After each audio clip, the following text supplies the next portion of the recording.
On today's Eye of Power podcast, it's my pleasure to welcome Bo Bennett to the program. And Bo and I get into some conversations. The title of this episode is probably going to relate around the word big because we talk about big ideas, the trends of today, and some of the challenges that we have cognitively. And I very much appreciate his viewpoint on things. So I hope you enjoy and help me welcome Bo Bennett.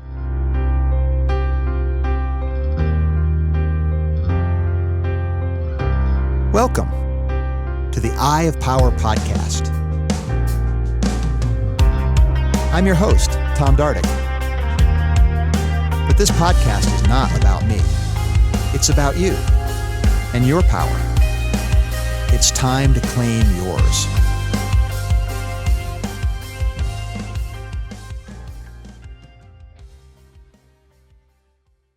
And I'd like to start, Bo.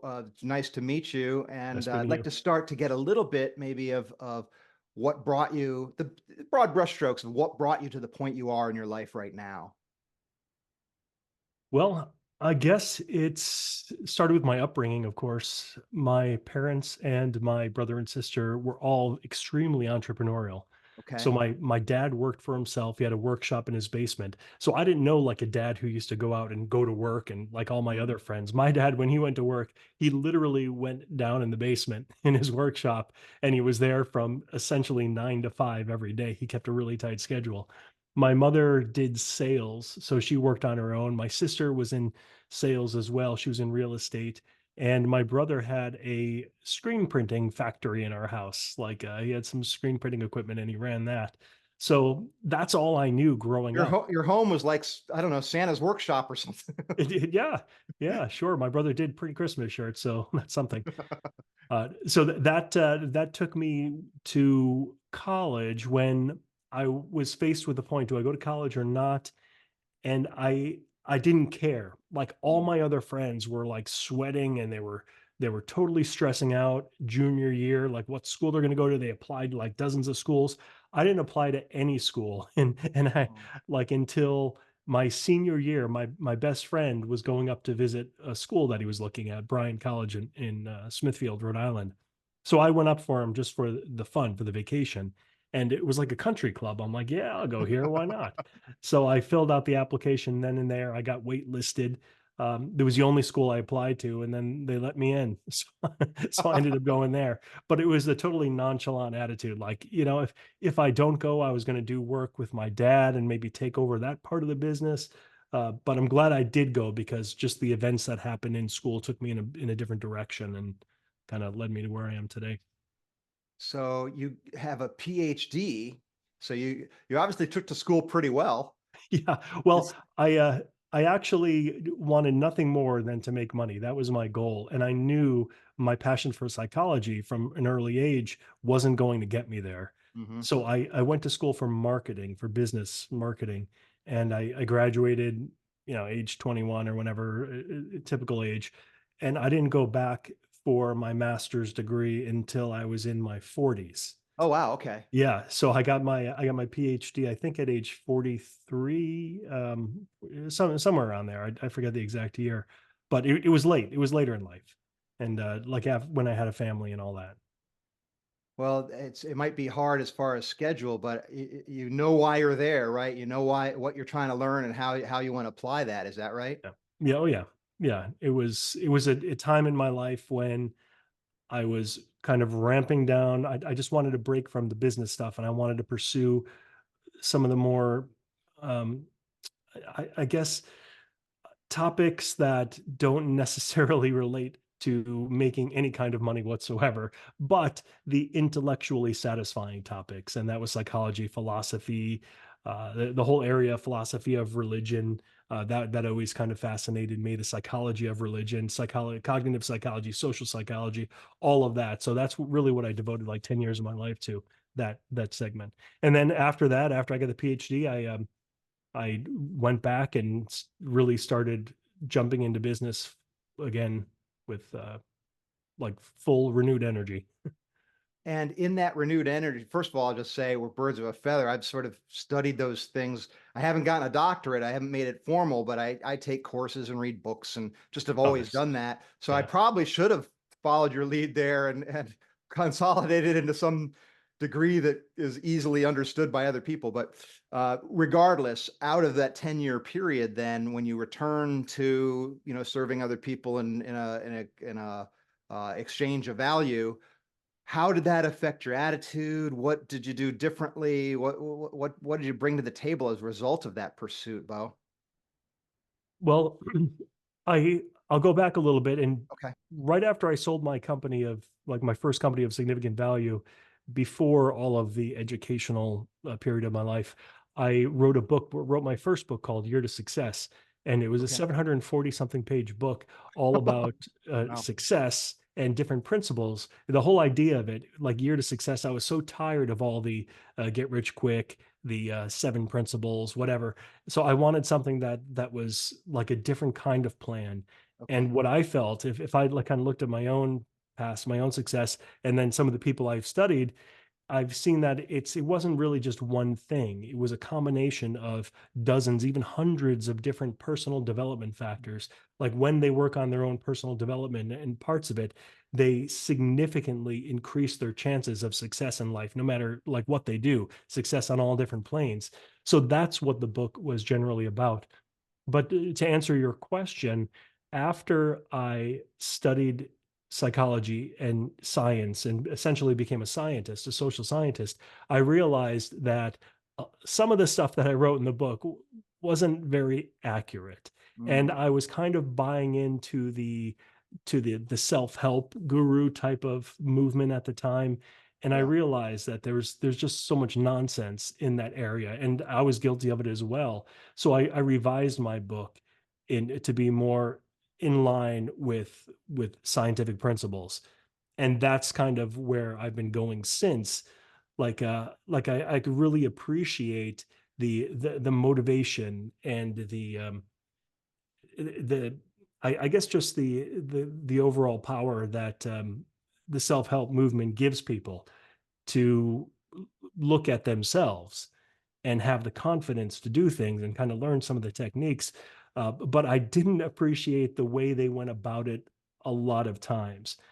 And it was just a whole bunch of like guru nonsense. I could refer to it as today. So I wanted to give people something that actually had a much better chance of working. So that's kind of the direction I went in. And ever since then, I've been like my if my focus in life is on one thing, it's really about critical thinking. It's about critical thinking, reason, logic. It's about thinking better, because once you start thinking better, like everything falls into place.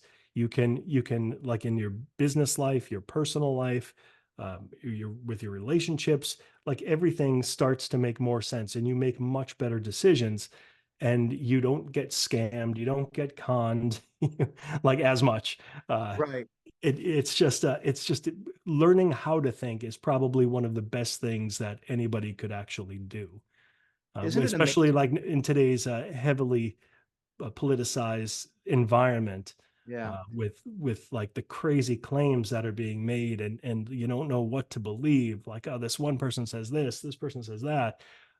It's by learning how to think, you realize like what almost certainly is true versus what is almost certainly is false.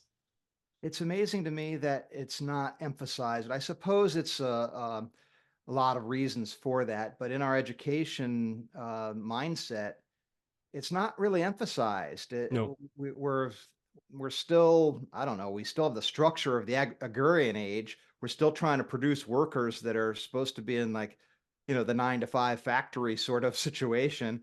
And that's not the world that people are going into now. right. And I don't know that education has a good model for what the world actually is or is going to be in the decades to come. What's your view on that process?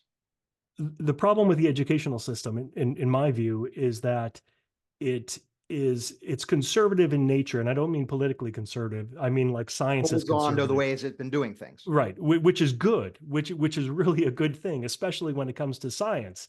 Science is extremely conservative because you don't change things until you have extremely good evidence to change it. Education is pretty much the same way, but the problem is you can't really do that in today's environment.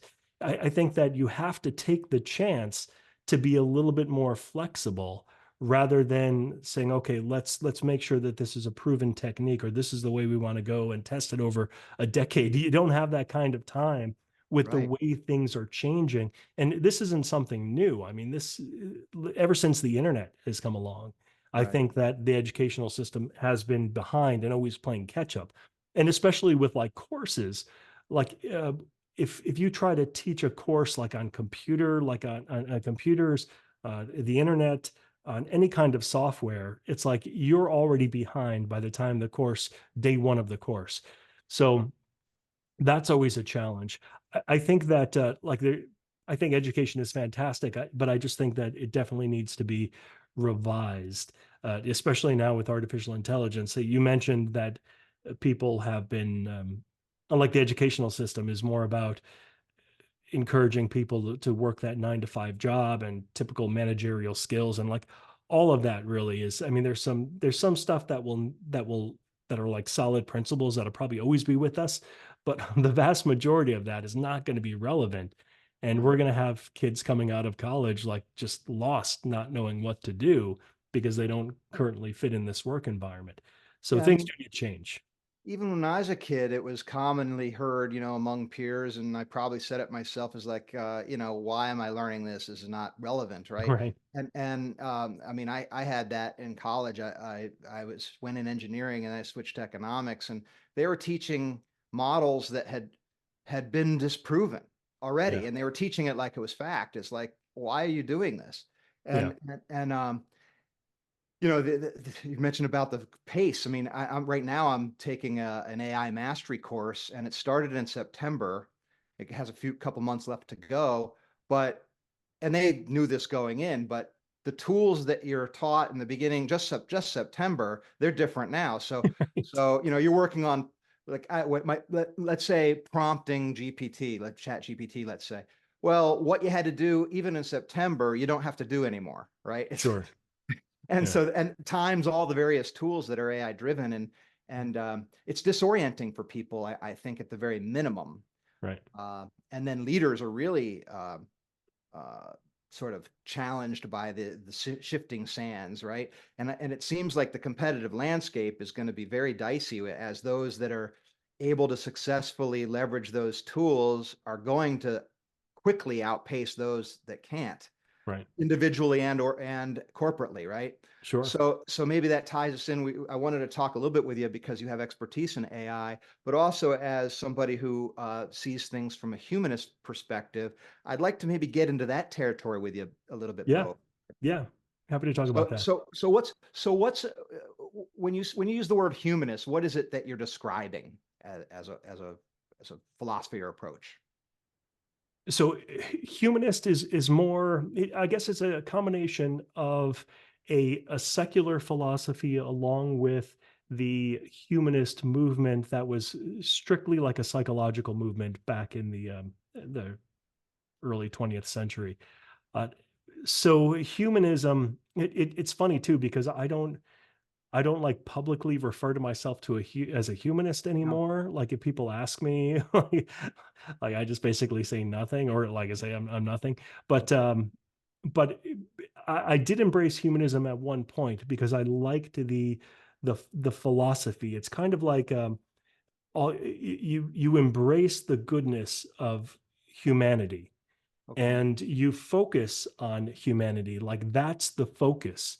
Um, so you have like the good parts of religion where you help your fellow man, but with religion, a lot of religions, it's like, well, man is secondary. It's like your deity is first, and that's who gets all the praise and that takes people in completely different directions. So I'd like the fact that okay, let's kind of cut that part out and focus on the people that who we know are here So that's why I embraced it. But then I realized, as being part of the humanist movement, the American humanist movement for so long, it got incredibly political. And I'm not a very political person, in that I'm not, I've been an independent my whole life, registered independent.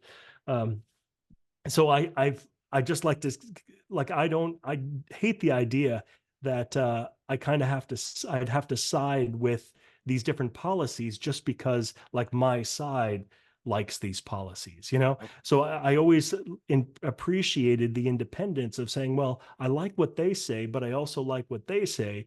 And then I always pick the candidates who agree with me more, or who I agree with more, I should say. So I Yeah. always liked that philosophy, but the American Humanist Association got extremely political, and it turned into a lot of anti-science, which I Mm. had a huge problem with as a social scientist. So I just couldn't really embrace it anymore. And I also really, I've always been one to appreciate like non-human life, like animals and other being creatures, I should say, like anything, ants, and so I'd like my kind of philosophy to focus on that as well, like not just humanity, like humanity and at any cost. Yeah. Um, that means basically taking advantage of other forms of life. So I didn't really like that part about it either. That So makes anyways, that's kind of where I am. And I should just back up. I like just briefly mentioning religion. I studied. I grew up Catholic, so I knew very much about religion. Went through all the sacraments and everything, but I was never like a major believer. I had to go because my parents made me go to church, and I had to do all that stuff. Um, I appreciated like what they did and nice sentiments and all that stuff, but I was never really into it, especially when the nuns told me about the Noah's Ark and all. I'm like, wait, really?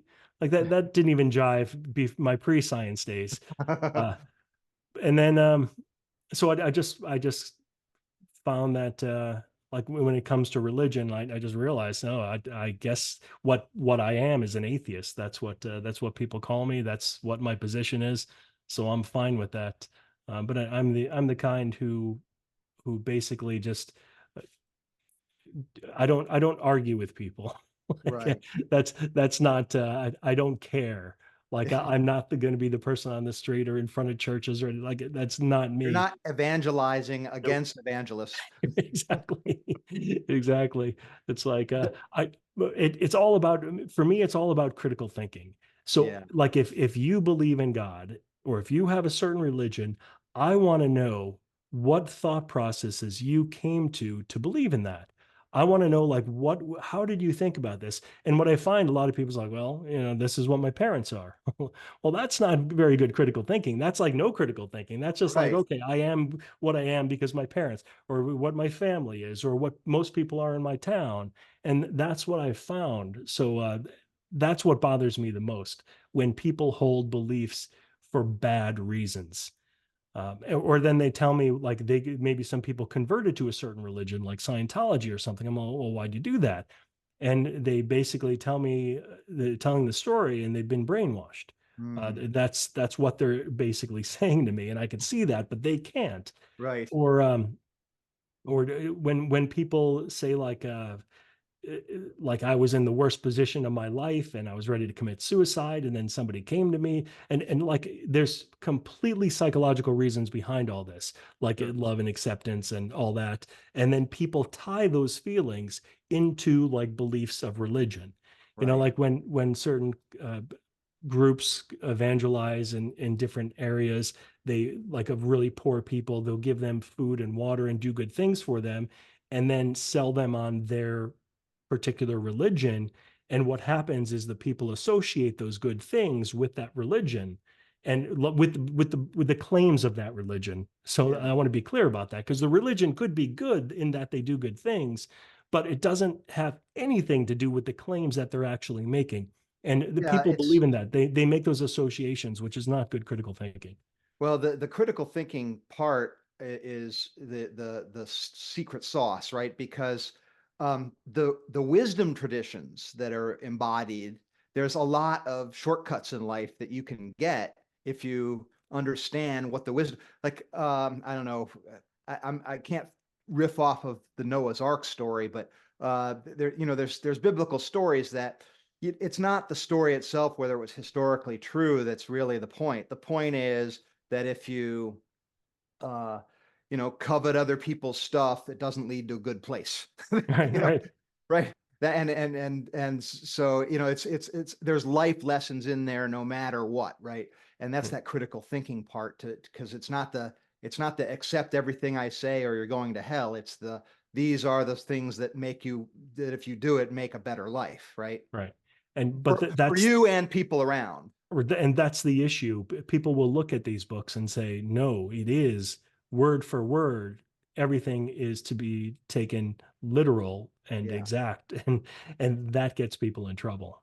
It does, because you get, the problem is it's words, and that means it's language, which means Right. it's been evolved over time, and it's not what it started to be, and the rest of it.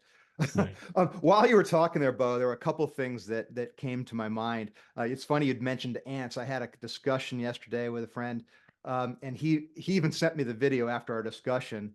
It was a few years back, one of those PBS specials with Richard Attenborough Oh, narrating. David Attenborough. Yeah. David, I'm sorry, David. Yeah, and it was in Switzerland about these like they call it a super colony of ants, and it's a very rare circumstance where they have multiple queens, like many queens in the Mm, same colony, and they spread out and they sort of take kind of take over other colonies without. And meanwhile, there's other ants that are on the other side of the mountain that, as soon as there's a colony over here and a colony over there, there's a war in between to set the border, right? So the point is that these behaviors are not just human behaviors, right?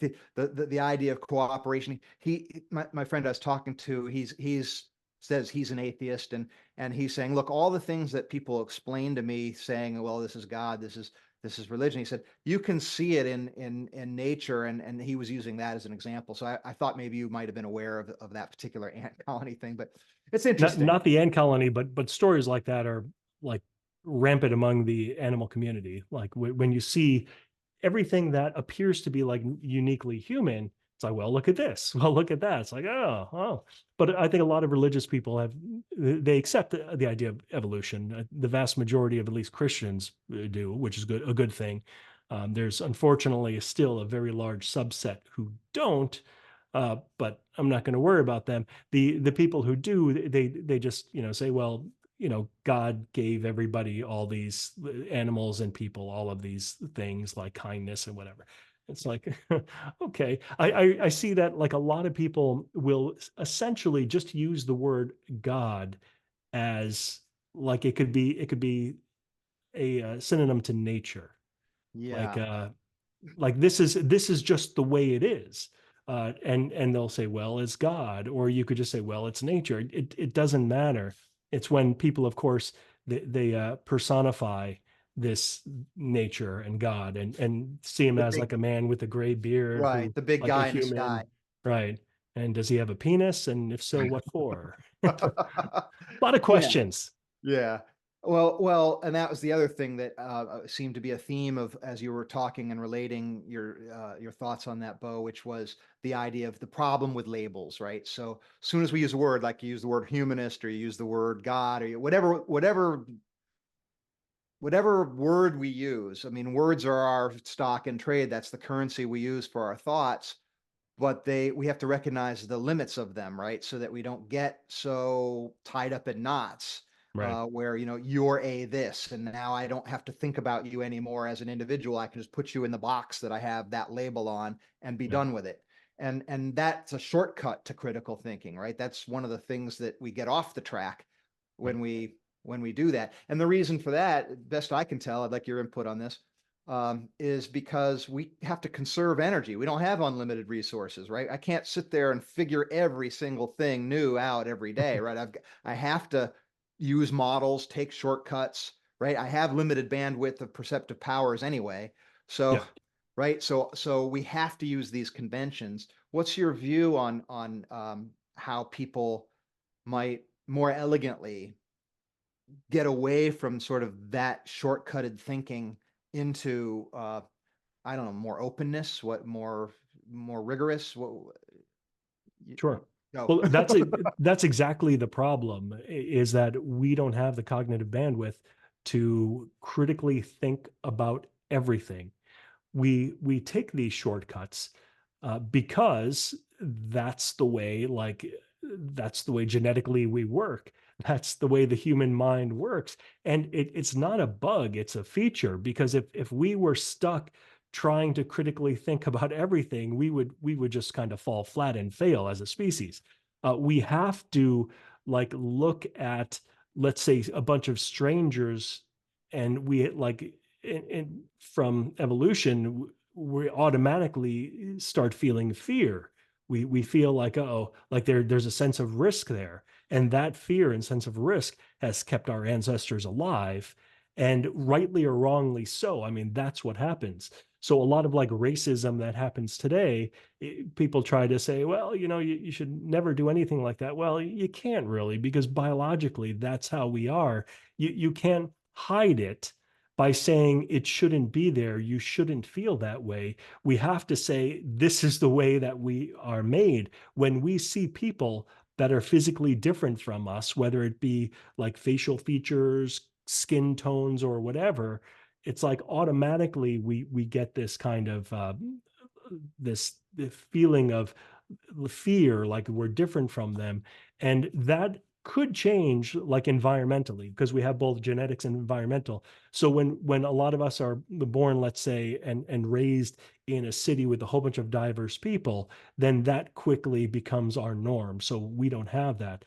But for other people who aren't, we have to kind of face this uncomfortable truth that we have these feelings when we see people different from us. And that's when we need to use our intelligence. And that's when we need to say, okay, these people are different from us, but look at them. They're a nice family walking down the street just like us, and they're not a harm to us. So when you kind of start like training your mind and thinking statistically, and like, okay, there's people like this aren't going to harm me, then you're basically applying critical thinking, and you're training yourself to kind of like think better moving forward, and remove a lot of those biases. So I guess the overall question may be that I think a lot of people would have is, like, for what situations do we do this? When do we activate this higher level of cognitive effort to start thinking about these things? And when is it okay to accept these mental shortcuts and just kind of go with the flow, and just believe, or just go with what we are perceiving? And the answer is not an easy one. I think it comes to like what's important to people, and what's important to you, when you know this is something that you need to stop and think critically about. So that's always like a kind of a personal decision. You have to decide like what is important versus what's not very important. Like, what kind of cereal do I want in the morning when I'm going shopping? It's like, it probably doesn't matter. But like, am I going to get married? That's something where you have to apply critical thinking, and you have to think about these things. So Right. So pick your battles, in other words. yeah, yeah, right. Well, the other thing that I was taking from what you were saying there, Bo, is the nature of threats, right? So is this like my fight or flight response is kicking in? Is it appropriate? Is there an actual threat? And it's evolutionarily speaking, it's a hair trigger because that's the safer play, right? If it sets off easy, I'm going to be generally more reactive and therefore more likely to survive in a dangerous world. But in a modern world where there really aren't so many physical threats like that, but that circuitry is still kicking off like that. It's that threat assessment, it seems to me, and we the stock in trade, whether it be politically, and usually it's politics, but it's any power basically structure where I'm trying to influence people to do what I think they should be doing. Hmm. The common denominator, or the least common denominator, I should say, is to play to fear, right? If I'm trying to sell something, I want to go towards people's pain, right? Why? Because they're more likely to take action if they're connected to the pain.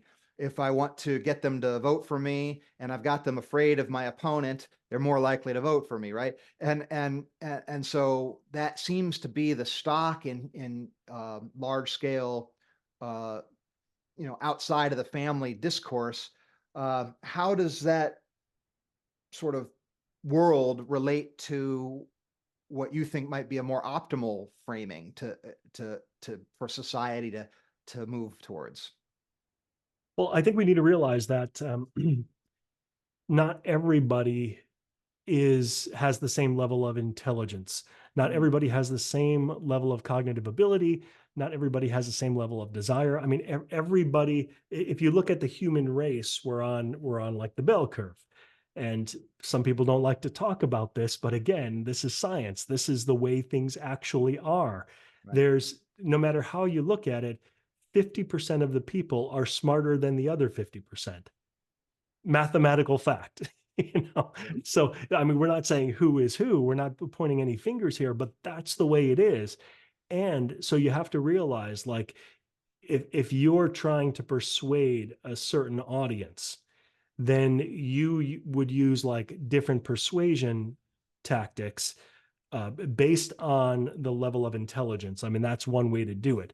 If you're trying to persuade like the lower level, then you're using the kind of persuasion tactics that you mentioned, like that really address that base level of like our ancestors, like the fear and the worry, and you kind of hammer on that point when the the other side can see that as like clear manipulation factors, and you start asking questions like, this candidate is out to kill you, or he's going to do whatever, and you say, wait, really? Like, is that the case? Like, how? When you start implementing that level 2 cognition, that higher level of cognition, you don't just accept it. You don't just accept these fear-based claims. You question them, and you say, okay, um, this person, okay, let's just say like Obama is going to take away all our guns, right? Like you could say, like, if you're the type who really loves your gun, then that would elicit a state of fear. Sure. You have to say, okay, well, wait, how is Obama going to take away our gun? How is that going to actually pass? Like all of the Congress and the Senate, and is it, like, how is this actually going to happen? Is it going to happen? Who said it? Like, what has he said to lead to? And like, it's all these questions that you need to ask, and the critical thinker will ask these questions.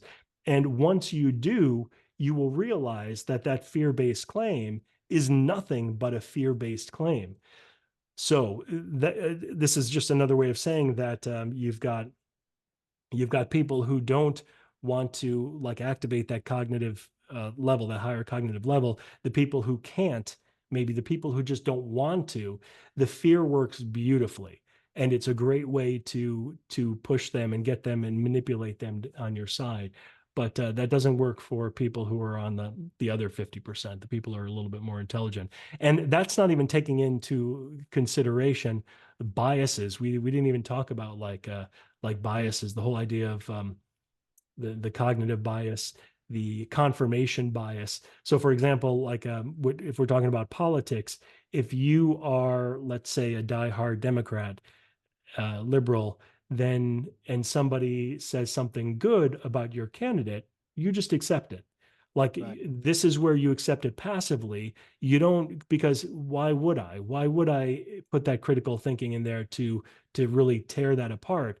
I like the fact that my candidate is good, so I'm just going to accept that. Whereas if somebody says something bad about your candidate, then all of a sudden you're like in denial, and you're like, and I don't buy that. And you could either just passively reject it, or you could use your cognitive ability and say, okay, well, let's check that. Let's fact check that and see like if that claim is actually true. So I think people need to do that no matter where your biases are. You have to realize that, like, where you are politically, and then if somebody says something good or bad about your candidate or good or bad about the other candidate, you really have to, as like an informed American citizen of a democracy, you need to activate that cognitive thinking and say, well, let me look that up. How true Yeah. is that actually? And that's how you get to the truth. That's how you get to these to where you need to be, and to determine who's lying to you and who's telling the truth. And it's usually the case that everybody's lying a little bit, everybody's telling the truth, but usually one side is lying a lot more than the other. And you could probably use your critical thinking to figure out what side is doing that.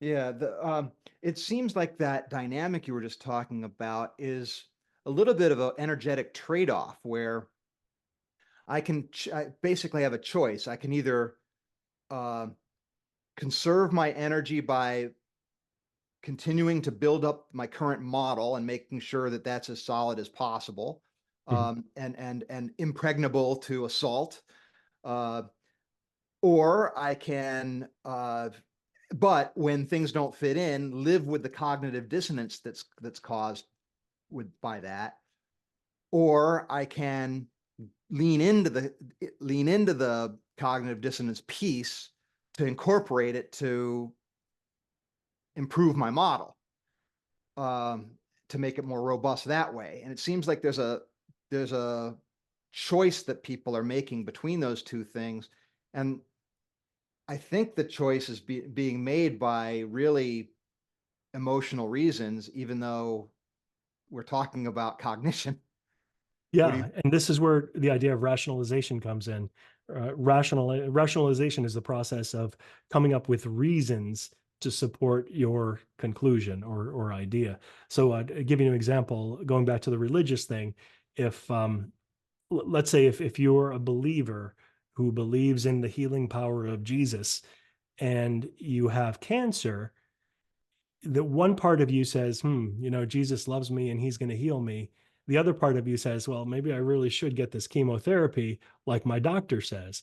And then, so like, what do you do? Like, if Jesus loves you and he's going to heal you because that's what you believe, then you don't need the chemotherapy, Well, but they get the chemotherapy. who says isn't the doctor isn't part of the plan?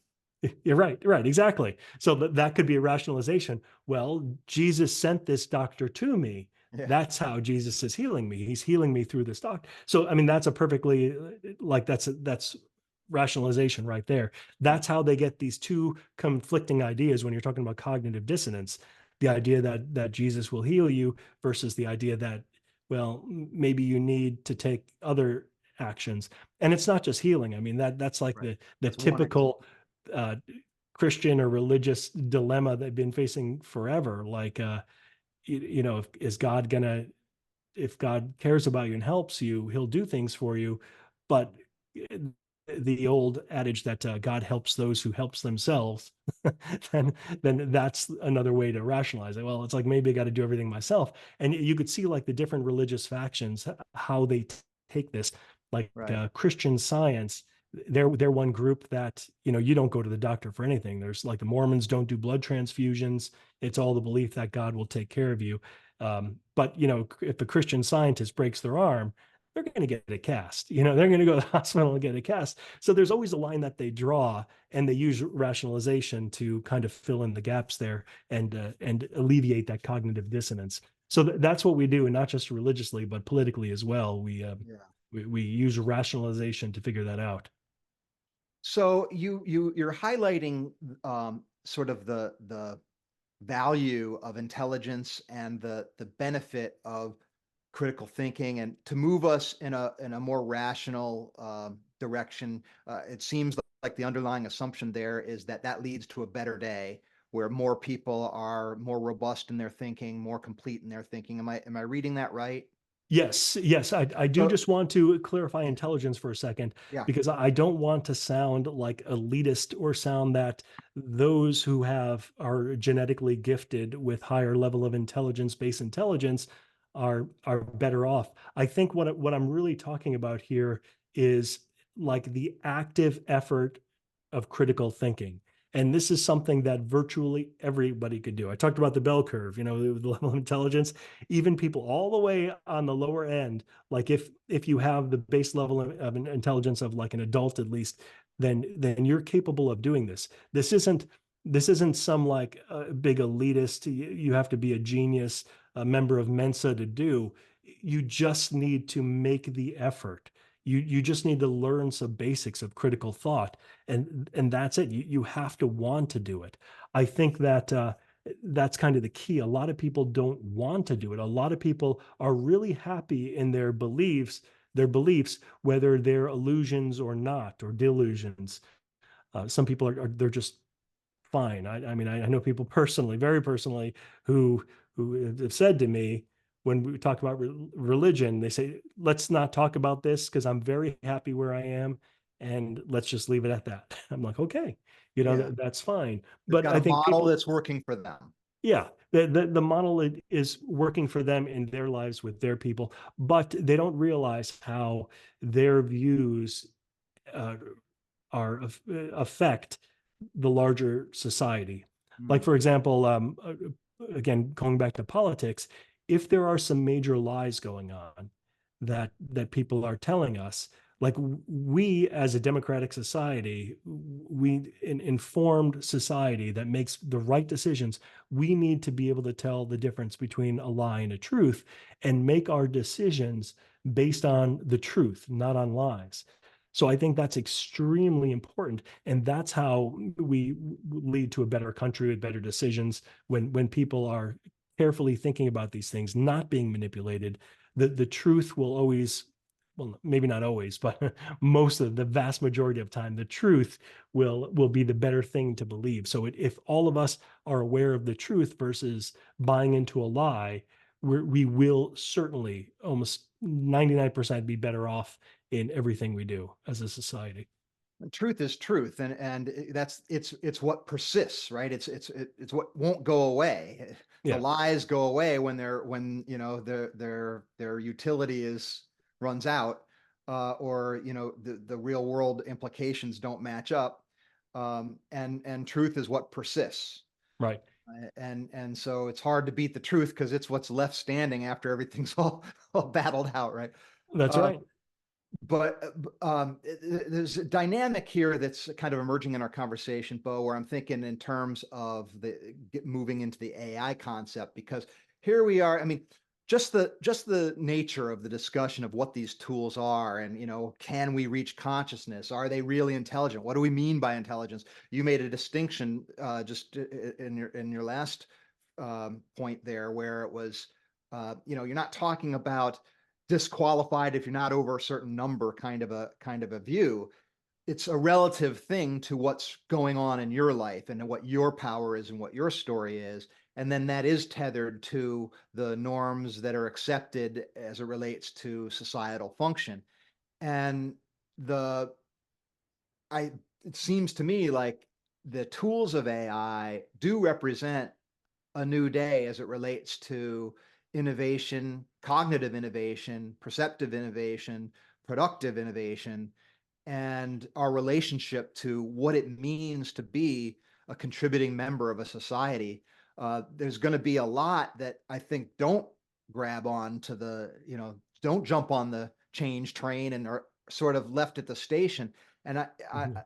I think we're going to, and then the other thing you were pointing to there, as far as the truth, we're getting more and more connected, more and more information being flown around there, more of resources available to more people, yet it's getting less and less, or more and more challenged to distinguish the lie from the truth. And so we have these challenges. What's your view on the path forward? I know that's a big question, but off the top of your head, what are some of the things that you would impart to people as it relates to their personal power, what they can do in their life, and what they do as it relates to helping other people?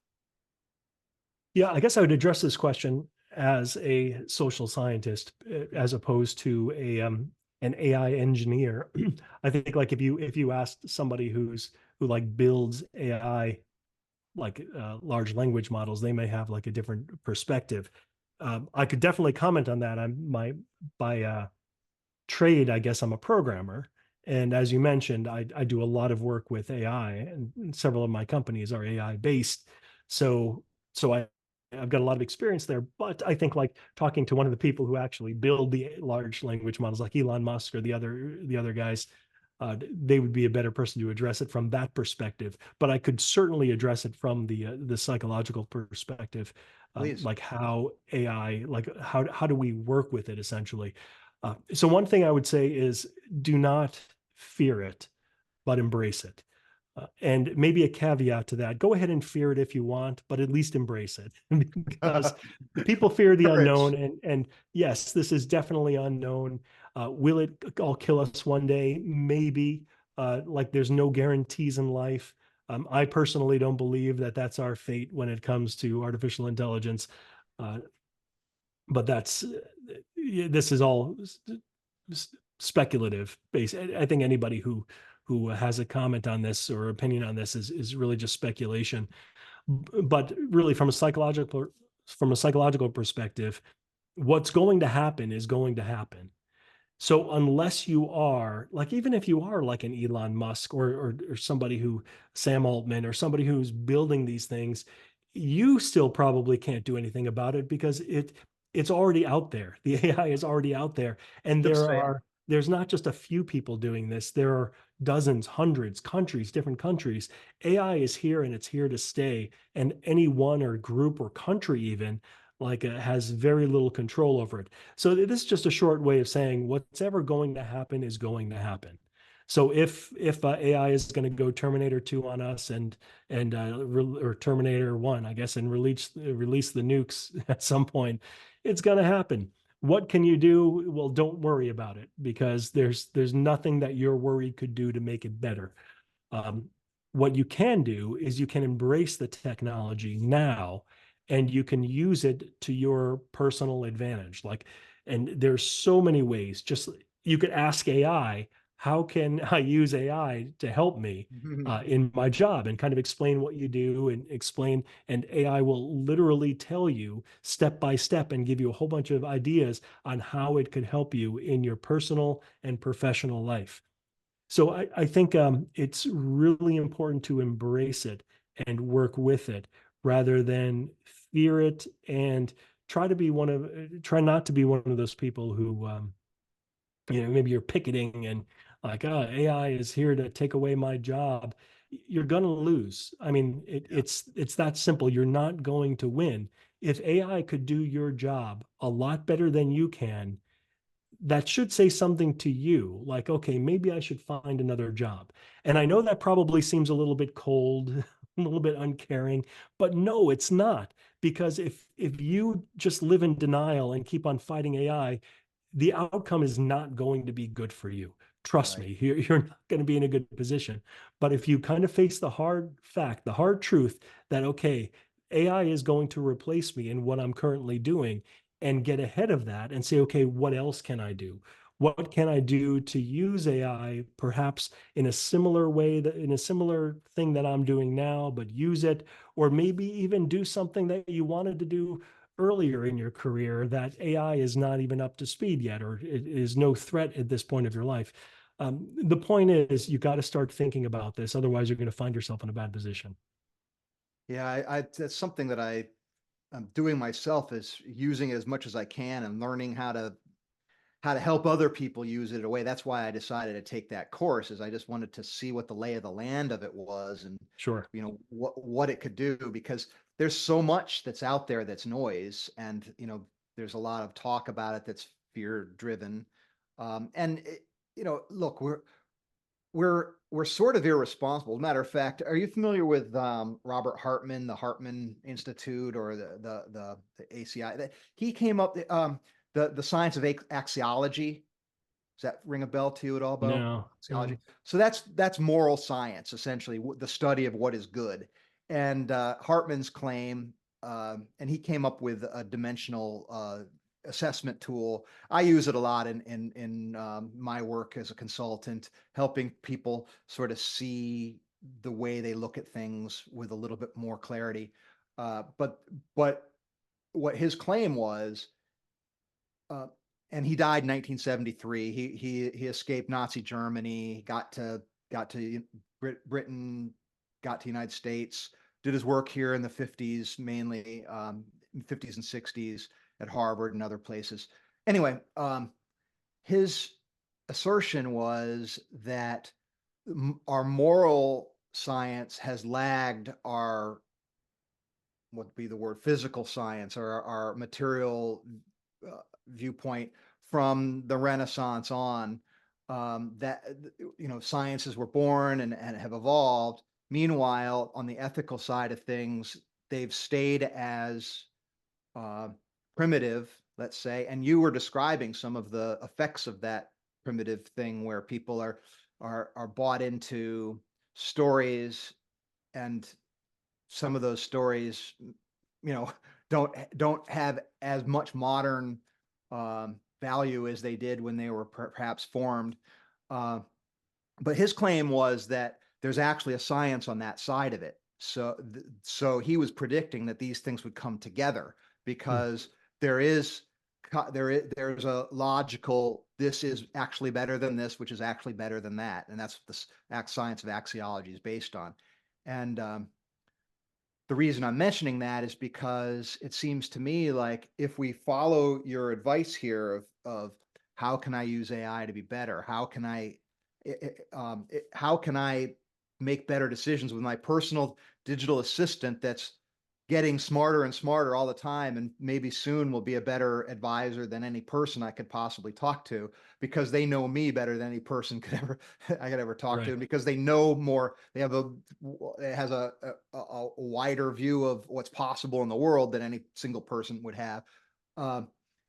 And so that brings new dynamics to the table. But it seems to me like we really need to develop on that moral side. It's like you were talking about with an AI that could launch all the nukes, right? Well, we're smart enough to conquer the atom. Are we smart enough not to blow ourselves up with the technological consequences? And it's similar dynamic here, right? Are we smart enough to use the tools rather than have the tools use us? And I suppose there's going to be a cat and mouse game there, right? Yeah. Yeah. And that leads to kind of a bigger question. It's like, how smart is AI going to get? And again, that's a lot of conjecture, speculation, like what's actually going to happen. Will AI be smarter than us? And I mean, most already it's at college level, like right now at January 2024. Yeah. So where's it going to be in September of 2024? Right. Yes, exactly. And Yeah, can pass the bar now. It can, it yeah, can do all kinds of things that people were not predicting all that long ago. But there is a definite difference, because what it's not doing is it's not cognitively planning, right? So yes, it can do these things, but it can't necessarily have aspirations like a human would have, right. Currently, right? So it's still in the great servant kind of stage. And then the question is, does it leap out of that and start to have some sort of goals or drives or ambitions the way that we have, because of our makeup? And right. it's related to a lot of different things. It's complicated, Well, of course. this is an interesting question, because it also brings us back to our conversation about religion and like humanism and how we got here and all that stuff. So if you have like a humanistic perspective, like a secular perspective, a scientific perspective of humanity, how we developed life on Earth, then essentially your belief, for the most part, would be that we are a connection of all these electrical signals that go through our brain. Our brain is this neural network, and it could be replicated because it's just a bunch of connections, and it's this incredible complexity that has developed into what we call consciousness. So that's kind of like the secular prevailing theory of like what consciousness is, to So, the best so ability anybody could actually explain it or how it came about. is So, it and just an emergent quality of complexity? Is that the right, question? Yeah. right. So yeah, so it would be like an emergent property of the brain. The brain is the mind, and vice versa. So if that is true, then what we're going to find is the more complex these artificial neural networks get, we're going to see the kind of intelligence is going to be building incrementally in kind of like in a similar fashion as it does with life. And that's what we're seeing. That we were already seeing that. It just hasn't eclipsed us like humans yet, or like higher cognitive functions of other animals like dolphins or elephants or whatever. Um, but it's on its way. So I don't think anybody will truly be convinced no matter where it goes. But I think if we ever see artificial intelligence really kind of reach the level of um, being self-actualized and kind of knowing itself and seeing and having all of the traits that humans have, then that would be a pretty clear sign that what life actually is. But I don't know if anybody would ever accept that. Some Well, it's highly yeah. religious might say it's Satan that came in here and Satan's controlling these machines. I don't know. You could say anything you want when you introduce magic into the equation. Anything Right, anything right. goes. Yeah, I mean, there's always going to be a fear-based reaction to things, of course, and Yeah. you know, when we do disrupt things, you should fear if you need to fear those things that are threats to you, and if it's a threat to, like, I love the example you gave where somebody's sort of clinging to a role, and they're afraid that they're going to be replaced. Well, they're not doing themselves a favor by giving into that fear. The fear is legit, right? You do have an actual threat there. You should be afraid of that, and that fear is there to get you to move, Right, right? right. Do something about it. Right, Don't exactly. just So be you got to afraid or move. Like, you don't just sit there and be afraid and say la la la and stay. You listen to the fear and take the action. That's right. what it's there for. Yeah. Yeah. Yeah. Take action and don't just make that action arguing against the system or fighting against AI, because that's not the right action to take. You're not going to win. Uh, Yeah. what's it? The other thing that I've been wrestling with, and I don't know, maybe a little bit too esoteric for a conversation like we're having now, but I run into this all the time when I'm thinking about the things we're talking about, which is when we get into the stories of the existence of God, the nature of creation, and all these sorts of larger question things, it seems to me like we get into a real trouble cognitively because of how anchored we are in four-dimensional space, and we can't really get out of the time component, which we've learned in physics that time is not what we think it is. It Yeah. isn't this linear set progression of one thing then the other. So that means that our ideas of beginning, middle, and end, and cause and effect, and good and bad, and all these sort of things are not necessarily true in the bigger picture of what reality is.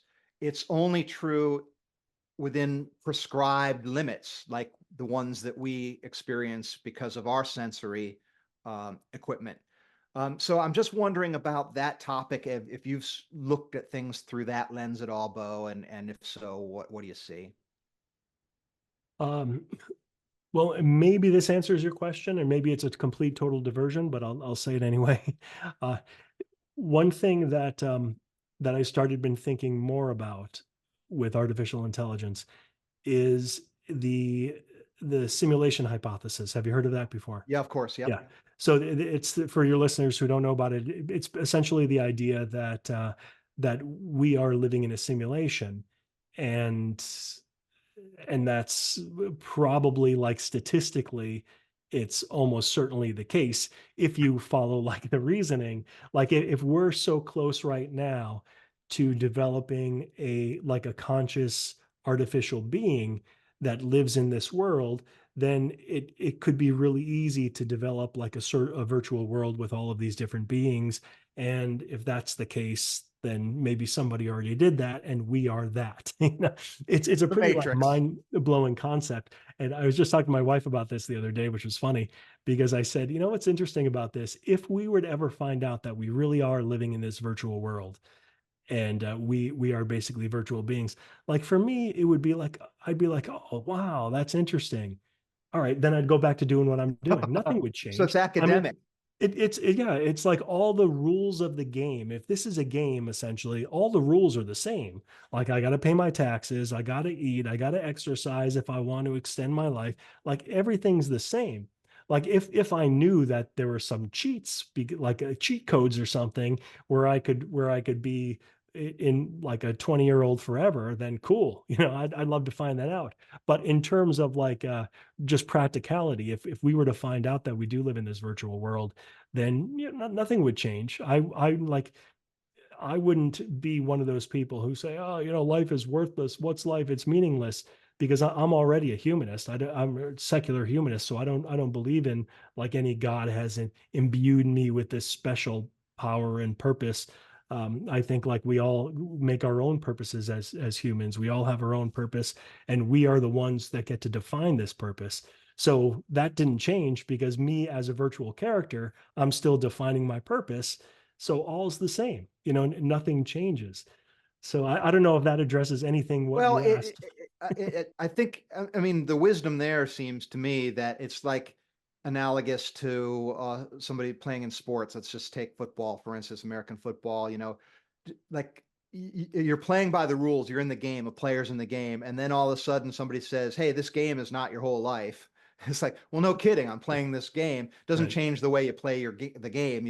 The game is, I've accepted the game and I'm doing the best as it relates to the rules. So that's analogous to what you're saying here. You'd still just be playing the game, being the best football player you could be, sort of thing. Right. Uh, but the other thing is, I'm thinking that there might be, you use the word cheat codes. There may be sort of cheat codes that come about by realizing what the deeper nature of things actually are. That shortcut, or that, I don't know, as shortcuts, maybe not, because that's a time related value. Right. Um, I mean, okay, let me ask you this, and this is about as big as we're going to get, I guess. Um, then is there a major point to life, or is it just whatever you decide it to be? Yeah. So for me, I'd say whatever you decide it to be. When it comes to purpose in life, I believe that each one of us get to define our own purpose. And I think that's a great thing.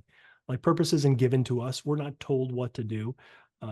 We get to choose what we want to do, and that's what we get to do. I think one of the best parts about becoming self-actualized, kind of reaching that higher plane of psychological well-being, is realizing what you want to do and doing it. Like for me, it's this whole idea of critical thinking. Like the more I speak to people about critical thinking, I write books on critical thinking, on logic, on reason. I think like that's kind of like what I feel like I'm here for. That's what I'm really good at. That's what I understand. That's what I could help people understand. So to me, that's my purpose. Like nobody told me to do that. Right. I mean, of course, I could say if I were religious, I could say this is the purpose that God gave me. It doesn't matter whether I say that or I don't. If for in some case that is true, like if that were the case, again, it wouldn't affect what I do. I'm still going to do it, whether there is Yeah. a God that gave me this purpose or I chose it myself. It doesn't matter. I'm still going to do it. I'm still going to play by the rules of the game. You And probably can't read it, but in my I have power model here, I call this quadrant the purpose quadrant. It's action toward others. So it seems to me the best that I've been able to suss out here is that we get purpose. Our sense of purpose builds and is amplified to the degree that we recognize the attributes and characteristics and abilities that we have, perhaps uniquely, develop those, and then find ways to put them to use and service to others. So it sure. seems to me like there's an innate um, connection between purpose and service, or at least providing value to other people. If I would just be the most amazing artist, let's just say, in isolation, and um, without anybody ever seeing what I did, either now or after I'm dead or anywhere ever, I'm not so sure that there would be a major sense of purpose being built there. What's your view on that? No, I agree completely. I think that without other people, then that level of purpose is minimized, to say the least, I guess. Yeah. I think that it's other beings that give us the purpose. Like we have more effect. The more people that we could affect, the more beings we could affect, and I'm including like animals. Like if your Yeah, purpose is it's saving animals or I'm glad you whatever. did that. My daughter's in vet school right now, Yeah, that's and she wanted to be a vet since she was 4 years old. that's awesome. That's So, good for her. yeah, so I'll tell you, it's amazing when you see people like that, right? And it kind of like it does bring me to sort of a belief in the divine in the sense that like she was just made that way, and it's like, Right. what, didn't get it from me, didn't get it from my wife, like Sure. But that's how it was. that's like when you talk about the sense of purpose, it doesn't matter. Like if you Yeah, say like God made her that way, it's like, all right, fine. yeah, Or nature, genetics and environment made her that way. Okay, fine. The yeah, point is she's that way. right. So Yeah, then it doesn't matter. Like you lean can still go on into and do what it, you want to do. develop it, put it to Right. use in the world, be the Right. best you can be, sort of thing. Yeah, I like And that. again, this is where the rationalization comes in. You could somebody could say, well, God gave me this wonderful voice, so I really need to be a singer. And then at some point you're not going to want to sing anymore, or it doesn't work out. And then you could say, well, God put me through this test to realize that I'm not the Yeah, best. It doesn't matter. These are just you're just making up stories. You're making up these narratives to guide you along. And I think it's important to realize that these are narratives and these are stories, yeah, and whether you believe them or not. I mean, that's what they are. And if they are yes. narratives, then you could maybe at one point you could realize that you are in control of your own narrative. So make up more productive and positive narratives that put you in the right direction and take you where you want to be. I've heard a couple different people say that as we advance in understanding how the mind works, uh, it tends to be narratives all the way down. Is and again, we're in this four-dimensional game, right? Where there is this linear thing. We're going moving for space. We see a beginning, middle, and end. And even our thoughts are all basically narratives. Like this is good because this is bad because this is a Right. threat because this is we're seeing so it really does come down to stories. So a lot of if you look at the development, professional and personal development world, it seems to me like one of the greatest waves in that is telling ourselves better stories, improving the quality of our stories, and certainly true in communication, where stories are sticky and impactful. We all tell them, but we can all work to be perhaps more pointed, more better, not more better, more effective, tighter, uh, more universal, perhaps, or more specific to the person you really want to reach. All these sorts of editing and crafting, let's call it. Yeah. What's your view on that effort? Well, I think we do it all the time. Yeah, Just like you said, the narratives are extremely important to who we are and our attitude, how we approach things. It's a form of rationalization. It's a yeah. form of um, justification. Does it get in the way of our critical thinking then? Um, that's a good question because I'm thinking some cases where it could and some where it doesn't. Some where we use the narratives like after we may like critically think about a topic and figure out a goal and then use a narrative to get there. Yeah, So that's where I'm like, yeah, okay, why not? It doesn't yeah, yeah, yeah. that could be productive. Whereas if the narrative comes first and maybe you're so tied into that narrative that you forego the critical thinking, or it's Yeah, more that's difficult to accept the truth because you're so biased based on that narrative already that it's difficult. So in that yeah. case it could certainly be damaging. My youngest brother is a scientist, and he tries to be an actual scientist. He said most people who are employed as scientists aren't actually scientists. Hmm. They're in the business of confirming their biases, right? And Yeah. and and uh, and to be an actual scientist is it takes a tremendous amount of discipline, and certain amount of maturity, right? Because you got to get yourself out of the equation, and Right. and not everybody is at that level of development. Um, Well, you have to, I don't want to say you have to not care, but it's extremely difficult for a scientist to work in a field where they're extremely passionate, which, yeah, which kind of sounds like it doesn't make sense because you always hear like, oh, follow your passions. And, but that could be problematic because passion leads to ideology. And yeah, if once you have strong ideology, then all your objectivity goes out the window.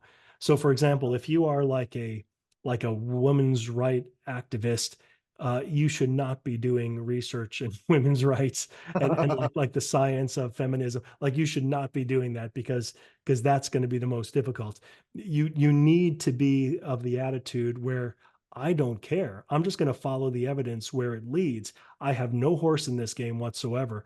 And that's why I really appreciate the whole independent political view. That it's like, I don't care. Like I want to see the best person win. I want to see the truth, and that's where I go. And you kind of follow that. And same thing like with religion. There was one point when I first became an atheist, I I was extremely I was one of the angry atheists. I think that's like a common level of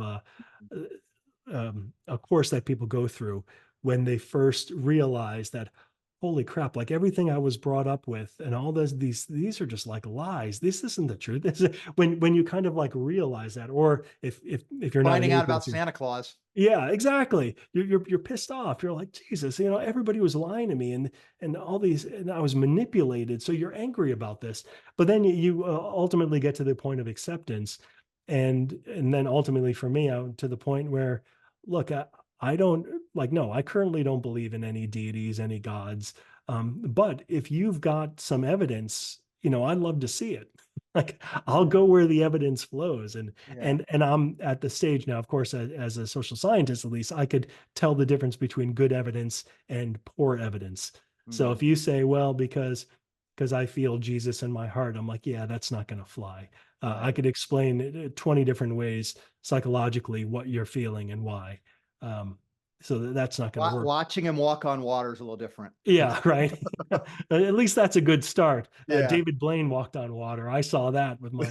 You can watch that on YouTube. That's very impressive. But he's not God, so who No. knows?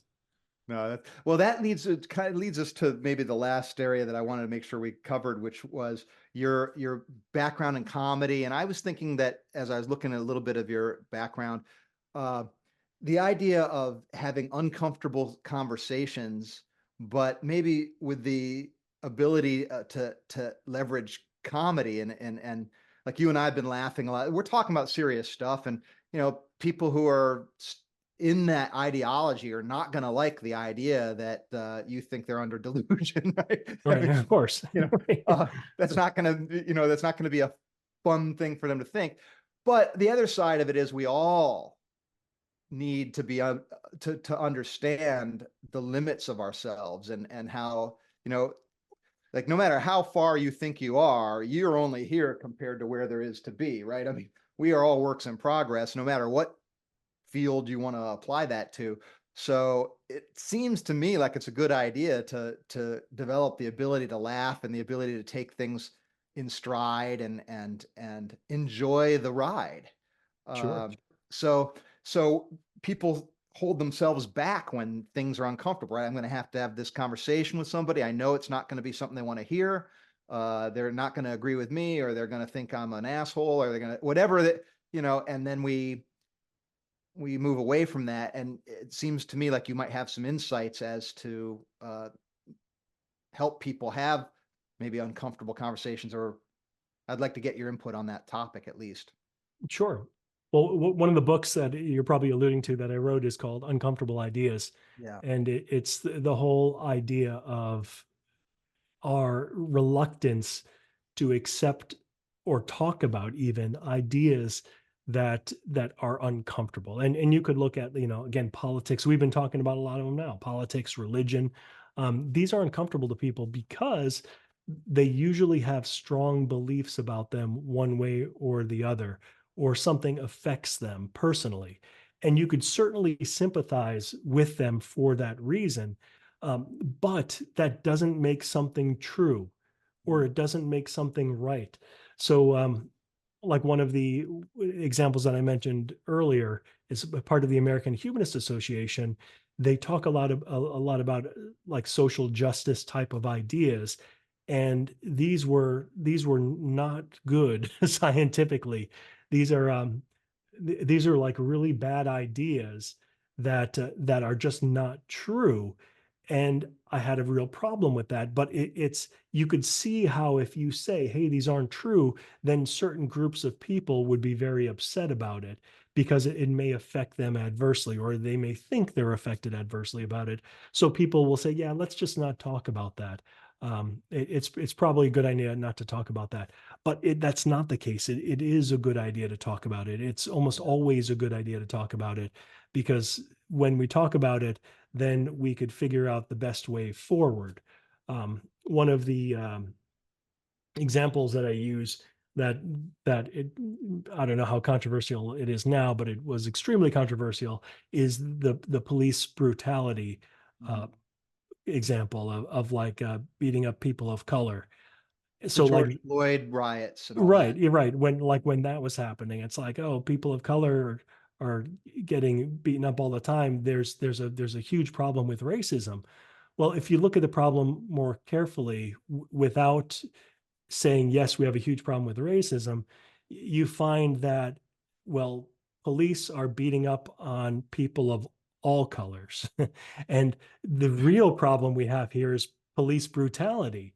So if we solve that problem, then we solve the underlying problems of people, of police beating up people, black people, Asian, you name like any kind of group, Yeah. that's going to happen. So but if you kind of like say, well, maybe we shouldn't be focusing on racism here. Maybe we should, it's like, whoa, hold on a second. You must be racist. Or so that's the Well, there's kind of a conversation that could be uncomfortable, but you have to say, stop. Let me show you the numbers. Let me show you statistically how police are abusing their powers with all kinds of victims. And maybe, sure, maybe like one class more than another one, but it doesn't matter. If we solve like the yeah. serious problem, the main underlying problem, we've solved the problem. And if we don't approach that idea, if we can't talk about that because it's uncomfortable or it makes people feel a little bit queasy, then that's a problem. And is there a comedic way to sort of get through that, or Well, yeah, then that's a totally different. Uh, yeah. well, where comedy comes in, I'm not sure if that's like the best avenue or best example that I gave to really introduce comedy, but I feel like Hey, Dave if Chappelle does it. yeah, sure. I mean, yeah, right. You look at some like Ricky Gervais, Yeah. I mean, there was a lot of really good comedians, comics out there who talk about really uncomfortable ideas and issues. And I think that they educate people because they say, oh, okay, yeah, that's really funny. But he also makes like a really good point. And Yeah. then, of course, some people will just hate him and call him gay, transphobic and gay Right. bashing or whatever. Um, but so it's, again, that's where narratives come in. Comedy comes in to like could affect every part of your life because, as you say, it's basically looking um, through a certain colored glasses, like maybe not rose colored glasses, but a comedic colored glasses, if there is such a thing, where everything you just take it a little bit lighter. You could see the funny part about it. I am the type of person, like one of my favorite comedians is Seinfeld, where you could just kind of like see everything that's very uncomfortable and laugh at it, or these odd situations. And I think that's a very important thing, like a skill to have, to be able to laugh at things. And I think that if you are the kind of person who jokes around, people like you more. And if you're more likable, then you're going to do better. I mean, likability is one of the biggest factors in success, whatever you do. You could be like you could be well, I don't want to say a jerk, but you could be like a bad person, like an evil person. Uh, but like a reason that a lot of sociopaths Yeah. do Narcissists, right? do People like extremely narcissists. well is because they're likable. Yeah. They know how to well, I mean, it's just part of the personality. They're just like they're just charismatic, and people like them. People are attracted to them, and that's kind of one of the negative parts about how likability is associated with that. But Well, when that's the tools of the trade of politicians, right? I mean, yeah, sure, yeah. and you could tell like some politicians who aren't likable, they don't do well at all. Right, exactly. Yeah, And they might be very talented. right, Uh, in the current structure, I'm thinking of DeSantis because exactly. that's a guy who's very competent. I mean, you look at his life; he has a checklist that would be any mother and father, they would be proud to have somebody that does any of that stuff. He does, yet he's stiff and just doesn't come off as that likability Yeah, when, he's got to be like the least likable character, and he's probably not. He's probably over. That's my prediction, at least because of that. Yeah, yeah, exactly. Yeah, Just because that, and the other thing that you were pointing to there that was interesting to me was when you talk about, like, let's just say the racial kind of issues, and it does go into the today's it's still race is still sort of a big wedge issue, but also it's the sexuality, right? It's the right. spectrum of gender and all that. And it seems to me like these things get legs because there's an industry behind it, right? Because there's profit to be made by people to have these ideas out there, whether they have good effect. They might think they have good effect, uh, and that's why they're doing it. But as soon as you succumb to the ideology aspect of it, and you've now separated yourself from being able to speak with people who disagree, vilify others that disagree with you, become demagogic, to become calcified in what you think can be done about things. Uh, Now it's going down. It's not here. No matter what output you're looking for, it's not going to end up the way you want it to, right? Sure. It's self-defeating, and I wonder why people don't see that element of it. They don't see that I guess maybe just because they're looking at their own outcome. If I can make Yeah, a seven-figure salary being somebody who's an advocate for this, and I can do this for decades, I don't have to worry about anything about long term, whether I'm helping the cause or that's not. exactly what I would say. I would say that people are focused on maybe short term goals, or they're not looking at the wider impact. They're more focused on how it's impacting their lives or the people directly around them, and that's it. Yeah. So they're not seeing the big picture. Yeah. Well, if I had to sort of classify our conversation, it seems to me it has been very much of a big picture conversation, Bo. So I Yeah, I very think much so. appreciate that. You bet. I very much appreciate your perspective on things, and in the eye of power, we talk about critical thinking a lot because it comes into play pretty much at every stage of the way here to Good. see things more clearly, to see things for actually how they actually are versus how our emotions have um, pulled us to think they are. Right. And for whatever reason, doesn't like you said numerous times, which I really like, is it doesn't matter what the reasons are. So we don't have to sit here and do therapy as in terms of finding out what the root reason is so much. We can just sort of go from here is Right. what I like to approach things that way because I'm not a therapist. Just play by the rules of the game. Don't question where the rules came from. There Just you go. I like that. That's a good way to yeah. wrap it up. Well, thank you so much for being my guest. I appreciate it, All Bo. right, you bet. It was great talking to you. All right. Um, Once again, I'd like to thank Bo for being on my program today and joining us at the Eye of Power. I enjoyed our conversation tremendously.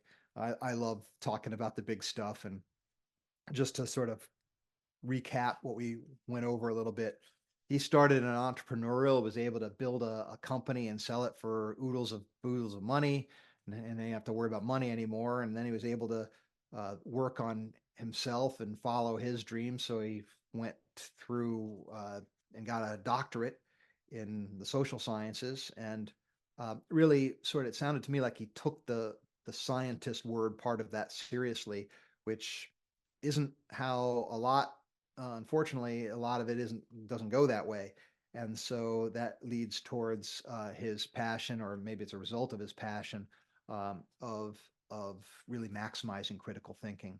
And that's something I think is valuable to all of us, no matter who we are. We can always work on our critical thinking skills, and our life will improve as a result. I think that's fantastic. We got a little bit into AI. His basic advice to us is to embrace it. And if you're afraid, embrace it anyway. Um, there is uncertainty, of course, and we don't know where it's all going.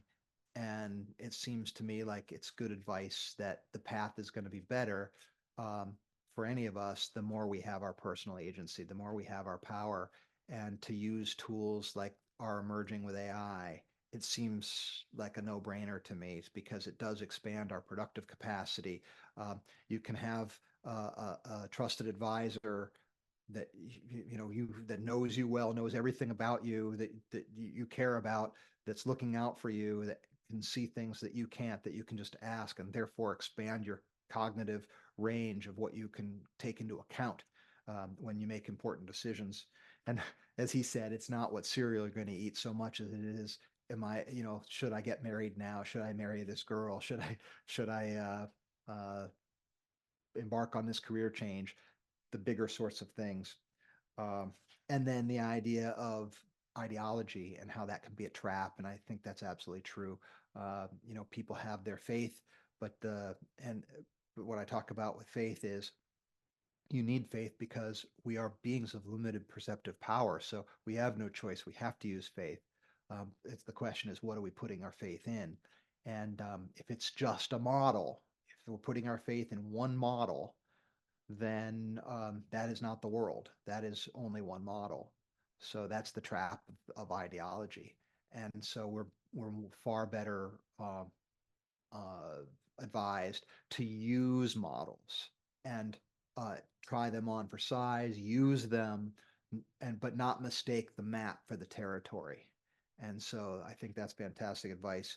I'd like to hear what you thought of what you got out of Bo. Did he say things that you didn't like? Did he say things you did like? Please feel free to reach out and let me know. Thank you so much for being with us today.